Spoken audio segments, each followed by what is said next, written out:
average finally going into the end of next week. So it's going to be a pretty long stretch of below average temperatures as we go on forward throughout the rest of the next several days. So it's a nice break from the summer heat. And with the rain coming, we've been hearing a lot about flooding in the CSRA. Meteorologist Avery Gray is here now to explain the different types of flood alerts. 8 inches of rainfall fell within 24 hours, and that caused numerous flood warnings to be issued in places like McCormick County. Flooding is one of the world's most common natural disasters, and it is important that you know the different types of flood alerts. A flood advisory covers minor issues like water pooling in low-lying places or urban areas with poor drainage. It's inconvenient, but it's not a major threat to life or property.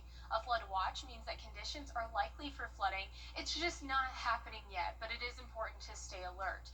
And a flood warning means that there is active flooding occurring. Water covering roadways and homes are at risk. If issued, you need to act immediately, stay off the roads, move to higher ground, and have a way to receive alerts. There are many types of floods, but here in the CSRA, we typically only see these three types. An aerial flood is a flood that builds slowly, typically 6 to 12 hours after heavy rainfall, flooding large areas like farmlands or roadways. Aerial floods can be threatening to life and property. Now, flash flooding, that occurs rapidly, often within minutes to hours, turning urban streets or low-lying areas into rivers of moving water. This sudden rise can flood roads, homes, and parking lots, posing significant risk to safety and property.